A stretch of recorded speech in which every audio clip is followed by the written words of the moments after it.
రిషికొండలో నువ్వు చెప్పే hotel resort కార్యక్రమం ఏదైతే ఉందో 230 కోట్లు 240 కోట్లు అది ఈ పొద్దు విశాఖపట్నానికి నిజంగా ఆనిముత్యంగా ఉంది.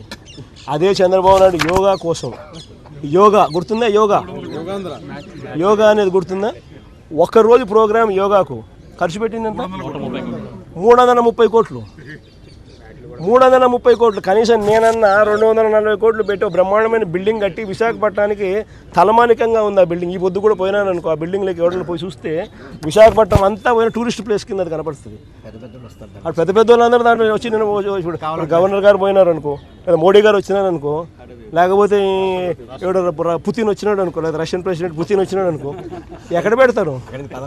బ్రహ్మాండమైన రాజభవనం లాంటి బిల్డింగ్ అది. 230 కోట్లతో కట్టినందుకు మాన్యుమెంట్ అక్కడ తయారైంది. వేరే ఇక్కడ ఒకరోజు యోగా, ఒకరోజు 330 కోట్లు, 330 కోట్లు ఆవిరి. దాన్ని ఏమంటారు? స్కామ్ కాకపోతే అది నా మాటలకే ఖర్చు పోయి ఆ మాటలకు ఎంత ఖర్చు పెట్టాను ఒకసారి మీకు అందరు కూడా ఏఐ ఉంది కదా, ఒకసారి అమెజాన్లో పోయి కొట్టండి ఒకసారి మాట ఖర్చు ఎంత అవుతుంది, వీళ్ళు ఎంత ప్రొక్యూర్ చేసినారని చెప్పి చూస్తే 50% తక్కువ ఉంటే నన్ను అడగండి. జగన్మోహన్ రెడ్డి గారు ఏమంటున్నారు? ఒకరోజు యోగా 330 కోట్లు ఖర్చు పెట్టారట ఈ ప్రభుత్వం. చుట్టూ ఉన్నోళ్ళు నమ్మడం. యాక్చువల్గా ఎంత అయింది? మన జూన్ 21 యోగా డేకి 18 కోట్లు అయింది ఈ రాష్ట్ర ప్రభుత్వానికి. మిగిలింది కేంద్ర ప్రభుత్వం స్పాన్సరింగ్. వాళ్ళు ఇస్తే వీళ్ళు చేశారు. వాళ్ళు ప్రతి సంవత్సరం ఒక్కొక్క రాష్ట్రానికి అవకాశం ఇస్తారు. ఈ సంవత్సరం మనకి ఇచ్చారు. యాక్చువల్గా యోగాను అంత ఈజీగా తీసిపాడడం ఉంటే యాక్చువల్గా మంచి చెడ్డ పక్కన పెట్టింది. ఈవేళ దానికి ఒక రోల్ ఉంది. శుభ్రంగా మంచి ప్రాణాయామం చేసి, మంచి వాకింగ్ చేసి, శుభ్రంగా మెడిటేషన్ చెయ్యగలిగితే ఖచ్చితంగా ఆరోగ్యంగా ఉంటాం.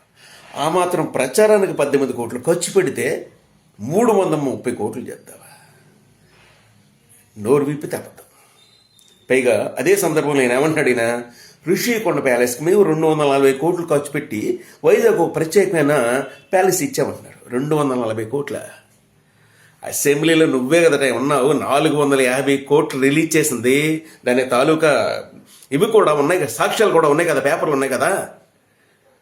జూలై సినిమాలో బ్రహ్మానంద గారు దొంగోడు క్యారెక్టర్ వేస్తాడు. రాజేంద్ర ప్రసాద్ అల్లు అర్జున్తో ఉంటాడు. వీడొక దొంగ, దొరికిపోవడం వీడి ప్రత్యేకత. జగన్మోహన్ రెడ్డి గారు చూస్తుంటే సేమ్ అదే అనిపిస్తుంది.